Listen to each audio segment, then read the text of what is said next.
오늘 주신 말씀 함께 보겠습니다. 오늘 주신 말씀은 구약성경 출애굽기입니다. 구약성경 출애굽기 24장 12절로 18절까지 있는 말씀을 함께 교독하여 살펴보겠습니다. 출애굽기 24장 12절부터 마지막 절까지 18절까지 함께 교독하여 살펴봅니다. 여호와께서 모세에게 이르시되 너는 산에 올라 내게로 와서 거기 있으라. 내가 그들을 가르치도록 내가 율법과 계명을 친히 기록한 돌판을 내게 주리라. 모세가 그들과 여호수아와 함께 일어나 모세가 하나님의 산에 올라가며 장로들에게 이르되 너희는 여기서 우리가 너희에게로 돌아오기까지 기다리라. 아론과 훌이 너희와 함께 하리니 무릇 일이 있는 자는 그들에게로 나아갈지니라 하고 모세가 산에 올라오되 신의 산을 가리며 여호와의 영광이 신의 산 위에 머무르고 구름이 엿새 동안 산을 가리더니 일곱째 날에 여호와께서 구름 가운데서 모세를 부르시니라. 산 위에 여호와의 영광이 이스라엘 자손들에게 능력의 불같이 보였고 함께 읽습니다. 모세는 구름 속으로 들어가서 산 위에 올랐으며 모세가 40일 40년을 산에 있으리라. 아멘. 기도합니다. 아버지 하나님 감사합니다. 이제 말씀을 함께 보았습니다. 그 말씀의 의미를 깨닫게 하여 주옵소서. 전하는 자나 듣는 자가 하나님 앞에 있사오니 아버지 하나님, 하나님의 지혜가 하나님의 말씀이 우리 심령 가운데 각인되는 은혜가 있게 하여 주옵소서. 감사드리며 예수님의 이름으로 간절히 기도드립니다. 아멘. 할렐루야. 한 주간도 평안하셨습니까? 우리 영상으로 드리는 우리 성도 여러분들 한 주간도 평안하셨습니까? 여러분들 그리스도인들은 신앙인으로서 삶을 살아가야 합니다. 뿐만 아니라 또 삶 속에서도 기본적인 상식과 예의를 갖춘 한 인간으로서도의 삶도 살아가야 합니다. 다시 말씀드리면 사람은 신앙과 삶의 균형을 이루며 살아가야 된다는 것을 말씀을 드립니다. 그런데 요즘 안타깝게도 오늘날 많은 사람들, 그리스도인을 비롯해서 세상 모든 사람들이 이 균형을 잊어버린 채 살아가는 것을 보게 됩니다. 여러분들 올해 최대 이슈 중에 한 사건이 있었습니다. 정인이 사건이 있었습니다. 여러분들도 다 아실 것입니다. 이 사건을 접하면서 성도뿐만 아니라 그리스도인들뿐만 아니라 세상 많은 사람들이 이 사건을 접하면서 어떻게 인간이 탈을 쓰고 이렇게 어린아이를 이렇게 할 수 있었을까라는 큰 충격을 받으면서 말하는 것을 들었습니다. 우리 또한 그런 충격을 받았습니다. 여러분들 더 충격적인 것이 무엇이냐면 이 정인이의 양 부모가 크리스찬이었다는 것입니다. 그것도 둘 다 목회자의 아들이요 딸이었다는 것이 굉장히 더 큰 충격을 저에게 주었습니다. 이 사건을 보면서 우리는 어떻게 이것을 이해해야 될까라는 궁금증이 생겼습니다. 사실 여러분 목회자의 자녀로 자랐다는 것은 무슨 말입니까? 항상 교회 생활과 신앙생활의 울타리 안에서 삶을 살았다는 전제가 깔려있지 않겠습니까? 하나님의 말씀을 많이 들었을 것이고 성경을 나름대로 열심히 공부도 했었을 것입니다. 그런데도 어떻게 이런 일을 저지를 수가 있었을까? 저는 이 사건을 제가 보면서 이 시대의 그리스도인들의 모습을 또 보는 것 같다라는 생각이 들었습니다. 균형을 잃어버린 그리스도인들의 모습, 아마 이 모습이 아니었나 생각이 듭니다. 제가 신학도 시절에 신학생 때 교수님이 저희들에게 이런 말씀을 하신 적이 있었습니다. 그 말씀이 너무도 저에게 많이 와닿았기 때문에 지금도 그것이 기억나는 말씀인데요. 여러분들은 신자도 돼야 되지만 인간도 돼야 된다라는 말씀을 하셨습니다. 인간이 먼저 돼야 된다. 이 말씀에는 상당히 좀 의문점을 가졌습니다. 우리가 좀 더 잘 살고 사람들보다 좀 더 나은 삶을 살기 위해서 이 목회자의 길을 가고 있는데 왜 교수님은 우리에게 이런 말씀을 하셨을까라는 궁금증도 있었습니다. 그러다가 그때 당시에는 잘 이해를 못했지만 지금 제가 사역자로 목사로서의 삶을 살아가면서 그 교수님의 말씀이 굉장히 많이 와닿다는 것을 말씀을 드리고 싶습니다. 삶을 살면서 사역을 하면서 수많은 사람들을 만나지 않았겠습니까? 그 안에는 목사님들도 계셨을 것이고 많은 중직자들과 신앙인들도 있었을 것이며 일반 사람들도 있었을 것입니다. 근데 제가 그 사람들과 만남을 통해서 느꼈던 한 가지는 무엇이냐면 인간답게 살지 못하는 사람들이 대부분 많이 있다는 것을 깨닫게 되었습니다. 아무리 목회자라 할지라도 삶과 신앙의 균형을 잊어버리면 이럴 수 있겠구나라는 그런 판단도 들었던 것이지요.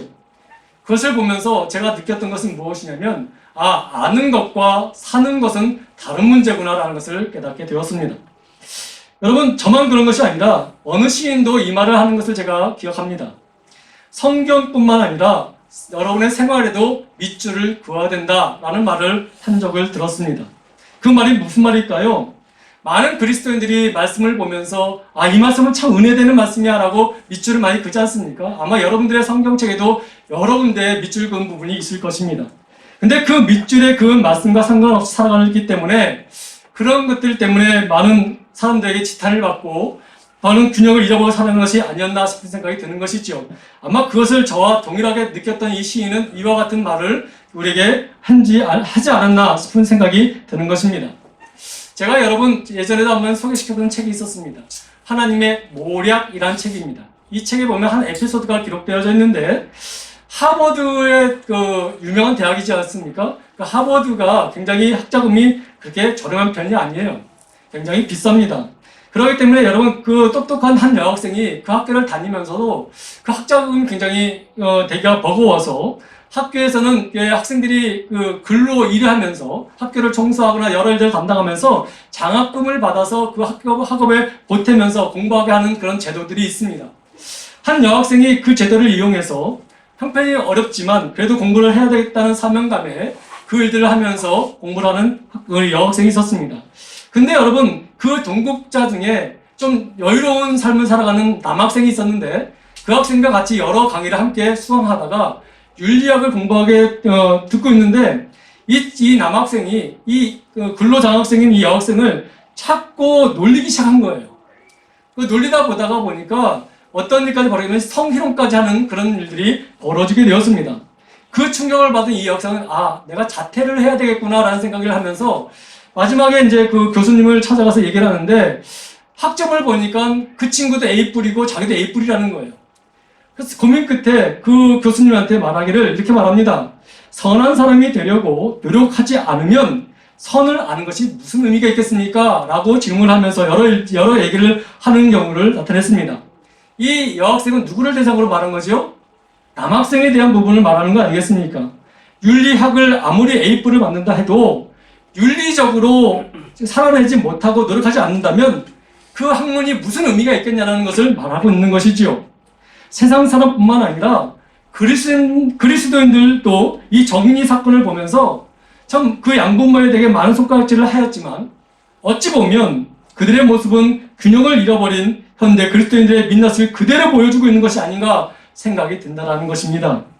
우리도 삶을 살아갈 때에 어쩌면 이들처럼 큰 손가락질을 받지 않는 일을 하지 않았지만 나름대로 양심에 찔리는 일들이 참 많이 있었던 것을 우리는 부인할 수 없습니다. 사랑하는 성도 여러분, 우리는 균형을 잡으며 살아가야 됩니다. 신앙인으로서 신앙을 잘 지켜 나가는 것도 당연하지만 우리는 이 땅에 또 살아가는 인생들이기 때문에 이 땅에서 정말 하나님의 빛과 소금의 역할을 감당하며 바르게 살도록 노력하는 삶을 살아내야 한다는 것이지요. 우리는 하나님의 백성입니다. 하나님을 위해서 살아가는 백성들인 것은 당연합니다.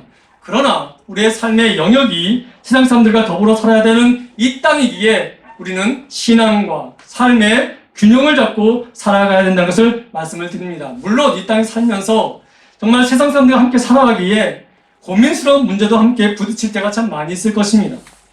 몸은 땅에 속했지만 삶은 하나님의 백성으로 살아가기 때문에 많은 어려움도 있을 것입니다. 그래서 더더욱 우리 그리스도인들에게는 균형 잡힌 삶이 필요하다는 것입니다. 여러분 오늘 본문 말씀을 보게 되면 하나님께서 모세를 시내산으로 다시 부르신 것 장면이 우리에게 보여주고 있습니다. 모세는 하나님의 부름을 받고 시내산으로 올라가게 되지요. 그곳에서 여러분 40일 동안 하나님과 동행한 것을 우리에게 보여주고 있습니다. 그 40일 동안 무엇을 행했냐면 하나님께서 이스라엘 백성들을 어떻게 인도해야 될지에 대한 그 계명과 율법들을 돌판에 기록하시면서 그 모세에게 주시는 장면들이 우리에게 나타나고 있지요. 뿐만 아니라 여러분 지금 이스라엘 백성들은 광야에서 지금 살아가고 있지 않습니까? 어느 한 자리에 정착해서 든든하게 어떤 제도를 만들고 어떤 구성을 만들어서 지금 안전하게 거하고 있는 상태가 아니었습니다. 그렇기 때문에 이 지도자인 모세가 자리를 비워서 있는다라는 것은 지금 이스라엘 백성들에게는 굉장히 위험한 천만한 일일 수도 있다라는 것이지요. 예를 하나 드릴게요. 우리나라 대통령이 있습니다. 대통령이 그 자리에서 40일 동안 따로 흔적도 없이 딴 데 가 있다면 우리나라 국정이 제대로 돌아갈 수 있을까요? 아마 몇 시간만 자리를 비워도 큰 여러 가지 문제점들이 나타나지 않겠습니까? 더군다나 여러분, 이 모세는 어떤 사람이었습니까? 정말 지금 백성들을 광야에서 바르게 이끌어야 될 유일한 지도자가 현재 모세 아니었습니까? 근데 그 모세는 여러 가지 일들을 함께 담당을 했었어야 됩니다. 많은 문제도 있었습니다. 불평도 있었습니다. 그런 이스라엘 백성들을 이끌어야 될 모세가 지금 40일간 하나님께 나아간다고 나갔을 때에 여러분, 이스라엘 백성들이 얼마나 두려움에 있었을까요? 염려함에 있었을까요? 그렇다고 해서 모세는 하나님께서 부르심에 거부할 수는 없는 거 아니겠습니까? 그래서 섬기면서 순종하면서 하나님의 부름에 순종하지만 결코 그렇다고 해서 이스라엘 백성들, 땅에 있는 이스라엘 백성들을 그냥 내팽개치듯 가지는 않았다라는 것입니다. 오늘 14절 말씀에 보면 모세는 하나님을 뵙기 위하여 시내산에 올라가면서 결코 땅에 있는 이스라엘 백성들, 그들을 내팽개치거나 무책임으로 버리고 가지 않았다라는 것입니다. 14절 말씀 보면 모세는 장로들에게 권면합니다. 우리가 돌아올 때까지 여기 있으라고. 그리고 아론과 훌을 내 대신 그 자리에 놓아둘 테니까 너희가 혹시 문제가 있으면 그들에게 찾아가서 그 문제를 해결받으라고 말하고 있습니다.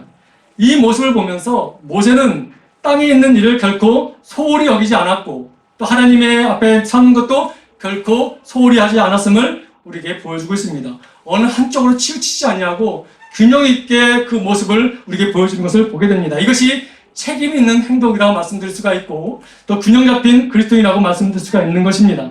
그리고 여러분, 우리가 하나님을 만난다면 얼마나 기쁠까요? 그렇죠? 그 하나님과 함께 영원토록 거기서 함께 있고 싶은 마음이 없었겠습니까? 근데 모세는 40일 동안 하나님과 함께 있다가 어떻게 했냐면 하나님, 제가 하나님을 만나니까 여기가 좋으니까 계속 여기 있겠습니다. 세상에 내려가봤자 문제와 투성이고 아우성치는 모습뿐인데 저는 지금 하나님께 함께 있는 것이 너무 좋사오니 제가 여기 있게 해달라고 그렇게 구하지 않았습니다. 하나님은 또한 모세를 그렇게 있기를 원하시지도 않으셨습니다. 내려가라고 말씀하셨습니다. 나의 백성에게 내려가라고 말씀하셨습니다. 그래서 모세는 그 말씀에 순종하여 40일 이후에 하나님의 말씀을 붙잡고 내려오는 것을 보게 되지 않습니까? 이것이 바로 균형 잡힌 그리스도인들의 모습이라는 것입니다.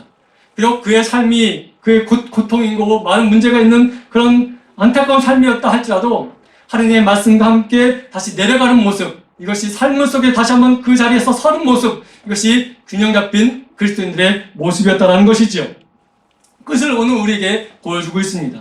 어느 한쪽으로 치우치는 삶은 결코 바람직한 삶이 아니라는 것을 말씀을 드립니다. 내가 세상이 좋다고 해서 세상에만 있는다고 해서 그것도 바른 삶이 아니고 내가 하나님께 줬사오니 하나님 앞에만 있는 것도 좋은 것이 아닙니다. 하나님은 그런 뜻으로 우리에게 그 은혜를 주신 것이 아니라 너희가 하나님의 백성 살아가야 되지만 이 땅에서 살아가야 될 삶의 영역이 있기 때문에 그것에서 너희가 하나님의 영광을 나타내며 살라고 우리에게 말씀하고 있지요. 여러분, 이와 비슷한 사건이 신약에도 나타나고 있습니다. 그 사건은 바로 변화산 사건입니다. 예수님께서 제자들 베드로와 야고보와 요한을 데리고 변화산에 올라가지 않으셨습니까? 그곳에서 예수님이 변형되셨고 그 얼굴이 광채가 나고 그 옷이 새롭게 변화되는 것을 그들은 목격했습니다. 심지어는 모세와 엘리야를 만나서 서로 대화하시는 예수님의 모습도 목격하게 되지요. 그 모습을 보는 베드로의 그 심정은 너무도 놀랐습니다. 너무도 좋았습니다. 그래서 여러분, 이 성격이 각박했던 이 베드로가 어떤 고백까지 하냐면 이런 고백까지 합니다. 마태복음 17장 4절에 그의 고백이 나타나는데 그의 고백은 이렇습니다. 베드로가 주께 여짜와 이르되 주여, 우리가 여기 있는 것이 좋사오니 만일 주께서 원하시면 내가 여기서 초막 셋을 짓되 하나는 주님을 위하여, 하나님은 모세를 위하여, 하나님은 엘리야를 위하여 하리이다 라고 말하는 것을 우리가 볼 수가 있지요. 여러분, 베드로가 얼마나 놀라운 장면을 목격하고 예수님의 그 변화산에서 내려가지 말고 우리 여기서 그냥 있읍시다 라고 제안까지 했겠습니까? 너무도 화려했고 너무도 좋았다라는 것입니다. 근데 여러분, 예수님은 베드로의 이 요구하는 이 요구를 그냥 들어주지 않으셨습니다.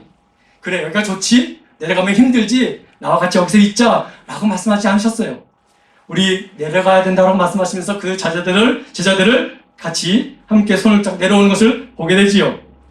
여러분들 우리가 수련회나 여러 가지 은혜 받는 자리에 있게 되면 야 여기서 끝까지 살고 싶다라는 마음이 있을 때가 있습니다. 저도 우리 학창 시절에 수련회를 가든지 어떤 모임을 갖게 돼서 거기서 은혜 받고 좋은 느낌을 받게 되면 야 이들과 함께 여기서 계속 있었으면 좋겠다라는 마음이 있었습니다.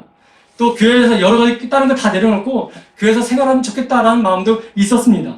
근데 여러분 교회에서 우리끼리 살기를 하나님이 원하실까요? 그렇지 않다는 것입니다.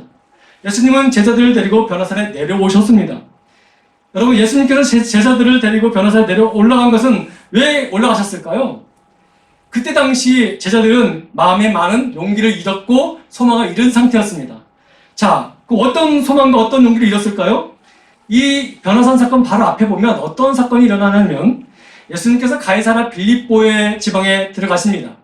거기서 예수님은 이런 질문을 하십니다. 제자들에게 사람들이 나를 누구라 합니까? 라고 묻지 않습니까? 그때 제자들은 어떤 사람들은 엘리야라고 하고 어떤 사람들은 사도 요한이라고 그런 얘기 하지 않습니까? 근데 예수님께서 다시 한번 질문합니다. 그러면 여러분들은 나를 뭐라고 보고 있습니까? 라고 물었을 때 베드로가 뭐라고 얘기합니까?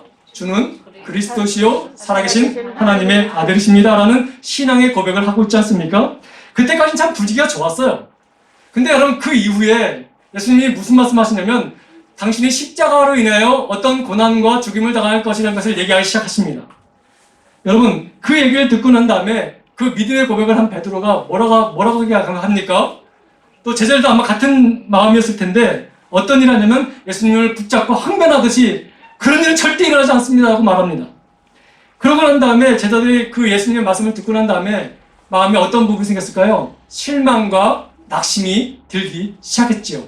예수님을 바라보고 지금까지 왔는데 예수님이 죽으신다니 우리가 어떻게 해야 됩니까? 라는 그런 용기 없는 모습과 소망 잃은 모습이 나타나게 된 것이지요. 그 모습을 주님이 아시지 않습니까? 그래서 6일이 지난 후에 이 변호사네 이 제자들을 데리고 간 거예요. 내 사역은 이것으로 끝나는 것이 아니다라는 것을 보여주시는 겁니다.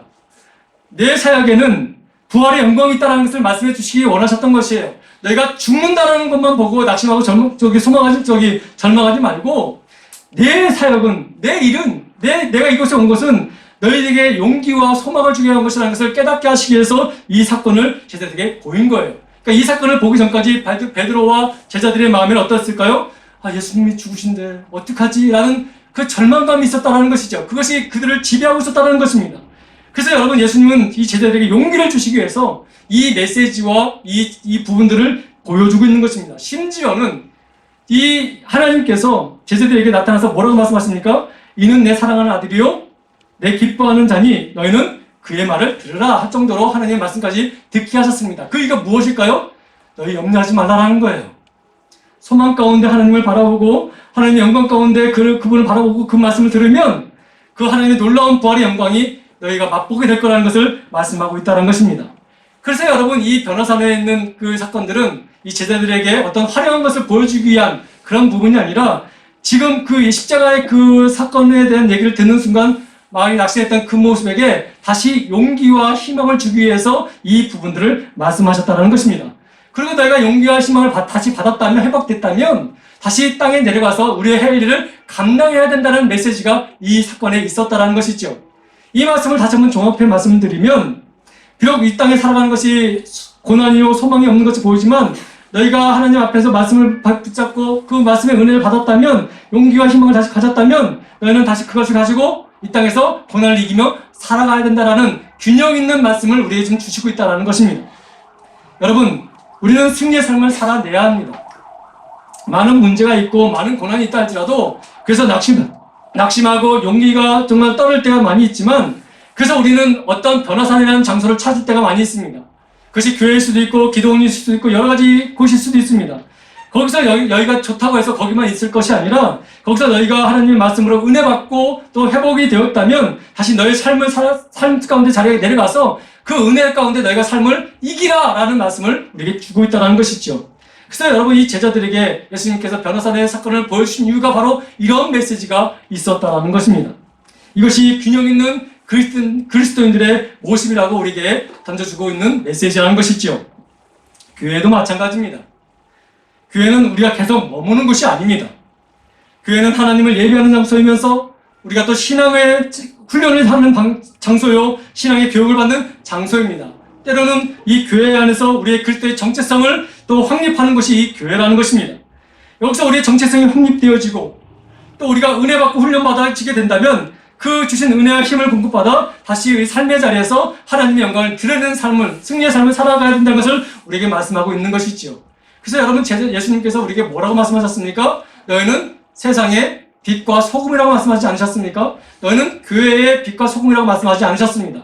그 말씀을 다른 말씀으로 드린다면 너희가 하나님의 자녀로 택함받고 은혜 받았다면 거기서 머물 것이 아니라 너희는 다시 세상에 나가서 그와 같은 일을 감당해야 된다는 것을 말씀하고 있습니다. 삶과 신앙의 균형을 맞고 다시 살아가야 된다는 것을 말씀하고 있지요. 여러분, 우리가 의미 있는 예수님의 말씀이 있었습니다. 여러분은 마태복음 5장 13절에서 16절까지 있는 말씀을 보면 참 의미 있는 말씀을 우리에게 주시는데 한번 보겠습니다. 함께 읽겠습니다. 너희는 세상의 소금이니 소금이 만일 그 맛을 잃으면 무엇으로 짜게 하리요? 후에는 아무 쓸데없어 다만 밖에 버려져 사람에게 갈필 뿐이다. 너희는 세상의 빛이라 산 위에 있는 동네가 숨겨지지 못할 것이요 사람이 등불을 켜서 말 아래 두지 아니하고 등경 위에 두나니 이러므로 집안 모든 사람에게 비치느니라. 이같이 너희 빛이 사람 앞에 비치게 하여 그들로 너희 착한 행실을 보고 하늘에 계신 너희 아버지께 영광을 돌리게 하라 라고 말씀하고 있습니다. 여러분, 우리는 빛의 자녀였습니다. 우리는 이제 소금을 내는, 맛을 내는 그런 하나님의 백성입니다. 그렇다고 해서 주님은 그렇게 됐으니까 너는 이제 세상에 다시 때리는 곳을 가지 말고 너희끼리 빛을 발하고 너희끼리 맛을 내고 살라고 말씀하지 않았습니다. 너희가 다시 세상으로 나가라고 말씀하십니다. 이것을 제대로 하지 아니하면 사람들에게 발표를 받고 버림을 받을 수밖에 없다고 말하는 것이죠. 다시 말씀드리면 그리스도인들이 신앙의 균형을 잊어버리게 되면, 삶의 균형을 잊어버리게 되면 너희들은 좋은 것 같이 보이지만 세상에 지탄을 받게 될 것이다 라는 것을 말씀하십니다. 세상 사람들이 다시 너희를 보고 하나님의 영광을 돌리는 자로 만들기 위해서는 너희들은 세상에서 빛과 소금 역할을 감당해야 되는 것을 말씀하고 계시죠. 그래서 마지막 부분에 마태복음 15장 16절에 뭐라고 말씀하십니까? 사람들 앞에 비치게 하라, 너희 빛을. 그래서 너희 착한 행실을 보고라고 말씀하고 있지 않습니까? 여러분, 물론 그렇다고 해서 교회에서 빛과 소금 역할을 감당하지 말라는 말이 아니에요. 그것은 당연한 것이고 그것을 하고 있다면 삶의 현장에서도 동일하게 그와 같은 일을 감당해야 된다는 것을 말씀하고 있다는 것이죠. 이것이 바로 균형 잡힌 신앙생활이라고 말씀드릴 수가 있는 것입니다. 안타까운 것은 오늘날 이 신앙의 이 균형, 삶의 균형을 잃어버린 사람들이 참 많이 있습니다. 어떤 사람들은 교회에서 은혜 받았다고 가정과 직장을 소홀히 하면서 오직 교회에 매달리는 사람들이 있음을 보게 됩니다. 그것이 절대로 하나님은 원하시는 분이 아닙니다. 또 반대로 세상이 좋다고 해서 신앙을 팽개친 채 거기에만 또 균형 잃은 삶을 살아간다는 것도 하나님은 원치 않으십니다. 어느 한쪽도 치우치면 안 됩니다. 그리스도인들은 신앙도 최선을 다해야 되고 또 삶에서도 최선을 다하는 삶을 살아야 한다는 것이죠. 오늘 계속해서 우리의 그 성경의 예화라든가 또 우리의 삶의 예화를 통해서 그것을 지금 우리에게 지금 강조하고 있는 메시지입니다. 교회 생활 열심히 하는 사람은 그래서 직장 생활도 열심히 해야 됩니다. 또 신앙생활 열심히 하는 사람들은 가정일도 열심히 하셔야 됩니다. 또 신앙에서 봉사하는 사람들은 가족들도 잘 보살필 수 있는 그 일도 철저하게 열심히 해야 합니다. 특히 여러분, 믿지 않는 가족들이 많은 가정에서 홀로 신앙생활 하신 분들은 더더욱 그의 삶을 살아야 합니다. 그래서 여러분의 그 수고와 노력과 균형이 잡힌 삶을 통해서 믿지 않는 자들에게 좋은 삶의 그런 본이 될 수 있는 그런 모습을 살아가야 한다는 것이죠. 그렇기 때문에 사실 우리 그리스도인들의 삶은 그렇게 넉넉한 삶은 될 수가 없습니다. 그렇기 때문에 여러분, 우리 성경에 우리에게 뭐라고 말씀하십니까? 너는 깨어있으라고 말씀하고 있지 않습니까? 부지런히 해야 한다는 것이에요. 남들보다 더 열심히 살아가야 한다는 것입니다. 다른 사람들은 한쪽만 열심히 하면 되는 것이에요. 세상 사람들은 세상에서만 열심히 살면 됩니다. 그러나 우리 그리스도인들은 하나님의 백성이기 때문에 여러분, 하나님께도 열심히 해야 되고 또 땅에서도 하나님의 영광을 위해서 열심히 살아가야 되는 그런 삶을 살아가야 된다는 것을 말씀을 드립니다. 그것이 바로 균형입니다. 그러기 때문에 여러분, 그리스도인의 삶이 그렇게 여유로운 삶을 살 수가 없는 것은 사실 그렇습니다. 그러나 그렇다 할지라도 우리는 그렇게 살아내야 합니다. 그것이 하나님께서 우리에게 원하시는 그런 삶의 모습이기 때문에 그렇습니다.